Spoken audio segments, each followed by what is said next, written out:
ఇది కేవలం సమాచారంగా మాత్రమే భావించండి. వైద్య నిపుణులను సంప్రదించండి. ఇన్సులిన్ ప్రొడక్షన్ తగ్గిపోవడం అన్నది does it have anything to do with life style? అంటే తినే తిండిని బట్టి ఇది తగ్గుతుందా, లేక జెనెటిక్ మేకప్లోనే అది మారుతుందంటారా? Correct. So both are relevant, but more so when we are talking about young age patient గురించి మాట్లాడాం అనుకోండి, అది మాత్రం జెనెటిక్ కాంపోనెంట్ ఇస్ హయ్యర్, అంటే ఇట్ ఈస్ మోర్ ప్రిడామినెంట్. అంటే ఏం జరుగుతుందంటే కొంత what we inherit from our parents, కొంత acquired mutations over our lifetime. అంటే sometimes what happens is there is 2 hit hypothesis అంటాం. అంటే 1 hit is genetic, already they are born with the problem are born with genetic makeup where they are more prone to get diabetes. రెండోది ఏం జరుగుతుందంటే they acquire some viral infection అనుకోండి, లేదా ఏదైనా బాడీలో ఏమైనా అలర్జీ లాంటి స్టేటస్ వచ్చినప్పుడు the second hit happens. And during this process diabetes prone ఉన్న పేషెంట్స్ ఎవరైతే ఉంటారో they start following in to the diabetes category where ప్యాంక్రియాస్లో మన బీటా సెల్స్ తగ్గిపోవటం, ఇన్సులిన్ ప్రొడక్షన్ తగ్గిపోవటం, సో దానివల్ల డయాబెటీస్ ఫీచర్స్ మొదలవటం జరుగుతాయి. So young age is predominantly genetic, elderly age is life style, to be simple. అది. And అలాగే ఇప్పుడు మహిళల్లో పురుషుల్లో తీసుకుంటే డయాబెటీస్ రావడానికి కారకాలు మారుతూ ఉంటాయా, or it's the same thing? దాదాపుగా సేమ్ అని చెప్పొచ్చండి మనం. కాకపోతే ఏంటంటే ఫీమేల్ పేషెంట్స్ మనం చూసినప్పుడు one extra important entity is diabetes in pregnancy.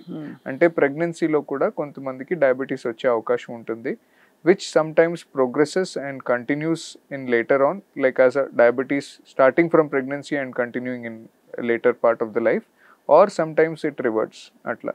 Ante what we look at specific ga major differences aithe levandi, obesity ivanni are still the factors, but one extra entity is diabetes in pregnancy.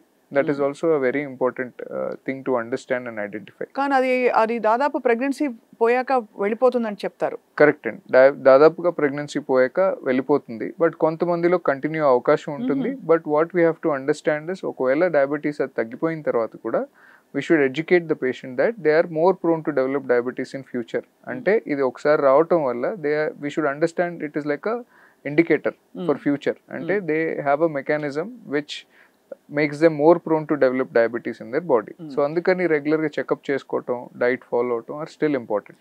పొద్దున fasting sugar ఇవ్వాలంటే వాళ్ళు 7ంటికే చక్కగా తినడం ఆపేసి blood sugar తక్కువ reflect అయ్యేలా చేయడం, it's easy to manipulate those numbers. So which is why I asked. అంటే దాన్ని ఎంతకాలం పాటు నిర్ధారణగా ఏ సిమ్టమ్స్ చూసి వీళ్ళు డయాబెటిక్, వీళ్ళకి లైఫ్ స్టైల్ చేంజెస్ అవసరం, మెడికేషన్ కూడా అవసరం అని నిర్ధారిస్తారు? మెడికేషన్ ఎప్పుడు ఇస్తారు సార్? ఒకటి మీరు చెప్పినట్టుది some people try to do it, but we should understand that ప్రతిసారి కూడా we may not be successful. అంటే if sugars are higher side అనుకోండి, బార్డర్ లైన్ ఉన్న వాళ్ళకి మీరు చెప్పినట్టు కొంచెం maybe that will work for a few days. So what we have to understand ఇందులో ఈ మొత్తం సినారియోలో what we try to communicate is diabetes is a progressive condition. అంటే it will keep progressing. So unless we intervene and we do something, మనం ఏమైనా life style modification కానివ్వండి, diet modification కానివ్వండి, లేదా మెడికేషన్ సహాయంతో దాన్ని మనం కంట్రోల్ చేస్తుంటే దట్ విల్ చేంజ్. లేదు అంటే it will start taking a natural course where గ్రాడ్యువల్గా ఇన్సులిన్ ప్రొడక్షన్ తగ్గుతుంది, షుగర్ లెవెల్స్ ఇనీషియల్ డేస్లో ఎట్లా ఉన్నాయో దానికన్నా పెరుగుతూ వెళ్తూ ఉంటాయి. As time progresses duration of diabetes, sugar levels ఇనీషియల్గా లెట్స్ సే 150 ఫాస్టింగ్ ఉందనుకోండి, గ్రాడ్యువల్గా if you are not doing anything and the patient is continuing the same life style and same diet, probably next time a few years later it will go to 200.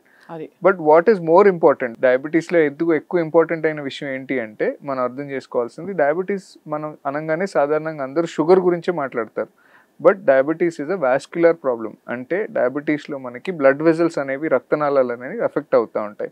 అది బ్రెయిన్లో కానివ్వండి, హార్ట్లో కానివ్వండి, కిడ్నీస్లో, అట్లాగే కంటి లోపల రెటీనాలో. సో ఇది important. So this is why is it important to understand ఏంటంటే ఇది బ్యాక్గ్రౌండ్లో జరుగుతూ ఉంటుంది. అవి సిమ్టమ్స్ అనేవి మనకి ఒక ప్రాబ్లం వచ్చే వరకు, ఒక హార్ట్ అటాక్ కానివ్వండి, లేక పక్షవాతం కానీ, లేదా కిడ్నీ ఇష్యూ కానీ వచ్చే వరకు కూడా అర్థం కాదు. సో అన్ఫార్చునేట్లీ చాలా మంది ఏంటంటే కేవలం షుగర్ మీద మాత్రమే ఫోకస్ చేస్తూ ఉంటారు, which is not a very good idea. ఇది చాలా యూస్ఫుల్ ఇన్ఫర్మేషన్ అండి, బికాస్ ఐ థింక్ అది దీర్ఘకాలం పాటు ఎక్కడెక్కడ ఎఫెక్ట్ చూపిస్తుందో తెలిస్తే అప్పుడు ఏదో లేకపోతే మందు వేసుకుని మేనేజ్ చేసేద్దాం అనుకుంటారు. ఎగ్జాక్ట్లీ. సో అందుకనే మనం మొదటి నుంచి కూడా పేషెంట్ కి చెప్పేది ఏంటంటే డయాబెటీస్ అనగానే కేవలం షుగర్ గురించి ఆలోచించకండి, ఇట్ ఈస్ ప్రివెన్షన్. అంటే మనం ఆర్గన్ ప్రాబ్లమ్స్ రాకుండా ప్రొటెక్ట్ చేసుకోవడం మన బాధ్యత. యాజ్ ఎ డాక్టర్ మా రెస్పాన్సిబిలిటీ ఏంటంటే పేషెంట్ని సెన్సిటైజ్ చేయటం. మీరు కేవలం షుగర్ గురించి ఆలోచించకూడదు. షుగర్ వల్ల కొలెస్ట్రాల్ కూడా ఆటోమేటిక్గా పెరిగే అవకాశం ఉంటుంది. బ్లడ్ ప్రెషర్ లేని వాళ్ళకి బ్లడ్ ప్రెషర్ డెవలప్ అయ్యే అవకాశం ఉంటుంది.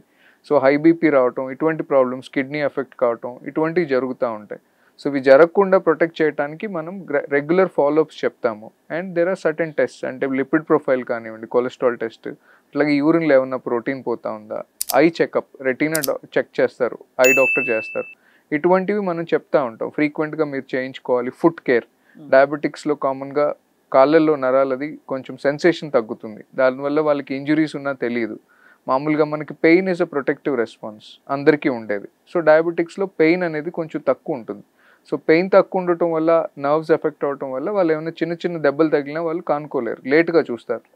సో ఈ ప్రాబ్లమ్స్ అన్నీ మనం వీ కీప్ ఎడ్యుకేటింగ్, అంటే రెగ్యులర్ విజిట్స్లో మనం పేషెంట్కి ఇవన్నీ చెప్తా ఉంటాం.